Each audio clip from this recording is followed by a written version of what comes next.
Hello, everyone. We are at our final live Q&A of the day, and we have some fantastic speakers joining us. Thank you for that really fantastic session.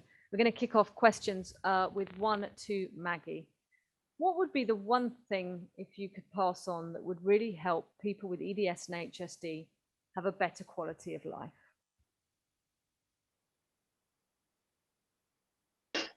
Oh, no pressure, I Maggie. hear you. I couldn't hear you, so I don't know what the question was. Okay. What would be one thing that you would pass on to help people with EDS and HSD have a better quality of life? Oh, it's hard to limit just one thing. Just one. That's all you got. It's a very good question, though. I would think being kind to yourself, getting to know your body, so you maintain control of what's going on, and then you're able to speak up and ask for what you need. That makes sense. Thank you. Now, Seth and Co, I've got written here. I'm happy whoever wants to answer this, or if all three of you want to take a go. But the question is, do you have any tips for creating boundaries with others? Ooh, I'm gonna pass it actually on to, I know I might pass it on to either Marcelle or Emily, because I feel like they might have a better sense of this. So Mark, either one of you want to hop in? I'll take a stab at it. Thanks, Marcelle. Boundaries are hard. They're hard to establish, they're hard to enforce, especially after you've had maybe it's just in your programming, right? So first is to look at your needs. What do you need, and get clear on that. And once you're clear, then respect that. Understand that you're worthy of this need or even want. And then, in your own time, find a way to communicate it in a compassionate, understanding way, depending on your audience. And then I think the biggest thing also with boundaries is continuing to enforce them. And I know that's the hard part for me, right? Like I'm good, I'll set the boundary, I'm there, but then once it's encroached, in a later date or whatever, then I'll sometimes I let it slip. So for me, it's about restating your boundary. And sometimes we feel like we shouldn't, or we're being too much. But I think that's important, especially with what we go through, because a lot of people that aren't in the community don't have a hard time understanding what exactly every day to day looks like, right? So boundaries are super important for us. I hope that clarified things. There's some resources online. And again, like a therapist is a really good advocate to help you with setting boundaries. I understand that mental health services are, there's a lot of barriers to access them, but there's a lot of good free resources out there now. So that's what I would suggest. I don't know, Emily, do you have anything to add? Yeah, I was just gonna say that boundaries are difficult. I agree, but sometimes simplifying things, because other people don't necessarily know how to respect the time that you need for doing things. So, for example, it could just be as simple as, "Hey, can we meet within the next 2 weeks sometime? Let me know, or just pay me the money that you owe me back," for example. That is actually something that happened today with someone that I know. So it's setting those kind of little tiny clear expectations, but in a very nice way, giving the other person room to decide within a limit that works for yourself. Thank you. That's really helpful. Question for Shani. Firstly, well done for that stellar job on your presentation despite your tech difficulties. Thank you. I know you had so much good content to pass on, and grateful you stuck with us. So question is, what specialties are most important to have on my healthcare team, and what is the best approach to coordinate that care? All right. The most important person on your medical health team is you. You know what you are feeling. You know what you're experiencing, and you know what you have tried so far to manage your symptoms and to feel and function as best as you can. So your medical team starts with you. When you're talking about which medical specialties are best to have on your team, which ones to see more regularly, right? That also depends on you. Look at what symptoms or pains are affecting you the most. When I asked you that question of what's hurting the most right now, that might be a good place to start. So for instance, some people wrote ankle. And so maybe the best person to see is an orthopedic specialist or a podiatrist, for example. And for you, that would be the most important. But another person may have gastrointestinal issues as being the most impacting on their lives. And so the most important person on their medical team is their GI specialist. But another person are having joint dislocations or subluxations and pain associated with that. And so their physical therapist is the most important person on their team, or their pain management specialist, or their vascular surgeon. It varies from person to person. What are your most important needs and what is impacting you the most right now? Thank you, Shani. That's great. Lorna, there's quite a few questions that have come in around supplements, and I'm going to blend them all together. So can you first comment on bone broth and collagen supplements? Do they fix our bad collagen or improve symptoms? And can you speak more broadly? Apologies, by the way, if people can suddenly hear torrential rain. It's suddenly gone biblical in the studio here, so sorry if you can hear that in the background.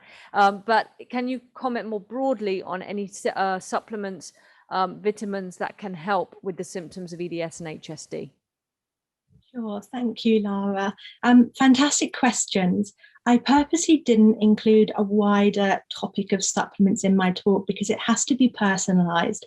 And yes, everyone in the audience might have EDS, but the comorbidities stretch over a plethora of issues and symptoms. So let's take the collagen and bone broth. There is no evidence in nutritional science that it can fix or heal the gut or support that collagen matrix. What we know are some vitamin C and some compounds from all your fruits and vegetables that will support that collagen matrix having a better integrity. If people do want to take a collagen supplement, it's important to consider why they're taking it. If it's to, I'm using air quotes because it's not a term I would use, but fix or heal that gut, the mucosal layer, or the what we term as leaky gut, where the tight junctions are fairly loose, which is common in hypermobile EDS, there's just not enough evidence for that. If someone wants to take a collagen or bone broth because it does include some collagen peptides and the wider ramifications for overall health of joints and connective tissue, then over time it may be beneficial. In terms of specific supplements, there isn't a supplement that has been proven with evidence against hypermobility, EDS, or any of the comorbidities that does work. However, anecdotally and across what we know about physiology, things like magnesium, vitamin C, iron, B12 can be very beneficial. However, the type of supplement you take, let's break this down to, let's look at magnesium. It's not just a case of there's one type of magnesium. There's 4 different types that are commonly found on high street. Does your gut support you taking it in an oral preparation, or are you better having it transdermal, which is through the skin, can either be a patch or a spray? We need to look at what's going on with the body before we can determine if a supplement might be useful. Vitamin C is very, very useful, and it's found to have many benefits for people with EDS. But again, there's a few different forms of vitamin C in oral preparation. Some might aggravate your gut if you have gastrointestinal issues. Some might cause diarrhea if you have loose stools. And timing's also important, and there are different doses. So we need to discuss with your medical team your absolute symptoms, what you're wanting to use symptoms for, and then discuss the appropriate preparation and dosage for you. So I hope that's kind of like a very broad answer. I hope it answers the question well enough, Lara. Thank you. Oh, that's great. Thanks so much, Lorna. Thank you. Maggie, we've had quite a few questions come in for you regarding compression garments. So I'm again going to bring them together. What features do you look for in compression garments? How do you avoid any that could cut into your stomach or cut into your skin? And do you know of any compression garments for people that are larger in size? Okay, so for the first part of the question, you have to try and find and connect with other people that use compression garments to find out what's popular, because we're all different body sizes and shapes. And you can do that on the Inspire boards, which I'm sure Shani would be happy to plug again and tell you how to get to. Personally, I avoid fancy trims and decorative piping.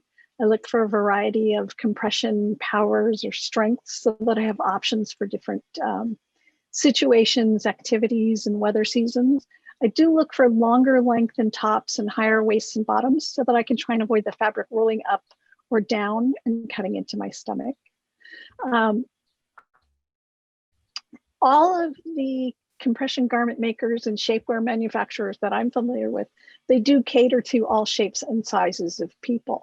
So if you're having difficulty finding those things, think outside the box when you're searching for those garments, and maybe search for keywords like dysautonomia instead of searching for dysautonomia in POTS, which might not be getting the results you're looking for. Try searching for lymphedema or lipedema options, or go to those groups' support organizations to find out what types that population are using, what kind of suggestions they might have, or if they have a popular brand. I definitely know that they're out there. Fantastic, thank you. We're going to have the last question with Shani, because I think that this is a really important question. It's one that's come up a lot over the weekend. I feel like I'm constantly being ignored by healthcare professionals. How can you put your point across without seeming like an attention seeker or a hypochondriac? Yes. Some of the ways to do this is to remember to have reasonable expectations and to have an appointment goal. And to remember you are there for problem solving. As much as you can, talk in a calm voice. Be respectful, as you would hope that they're going to be respectful of you. Share any data that you collected. Any data is going to help solve that problem, right? Keep the focus on your appointment goal or the symptom that you're trying to better manage, rather than having it, the appointment go towards more mental health issues or going towards social issues, because you'll lose time, and that will also lose the focus of the doctor and not help them believe. But I also want to know that we got a lot of questions about how do I find a doctor? There aren't EDS experts where I live, right? Please connect with your closest EDS support group. You can find that listing on our website, and on Inspire. You're right, Maggie. It can be useful for so many things, and including using the search box to find members who live near you, and you can ask them who they see, who they recommend, but also searching for your location and see if doctors have already been suggested. Inspire.com, and we are the Ehlers-Danlos Society, Ehlers-Danlos Syndrome and Hypermobility Spectrum community. Thank you so much, Shani, and thank you so much to all of our panel speakers. What a fantastic final session for this conference. But it's not quite over yet.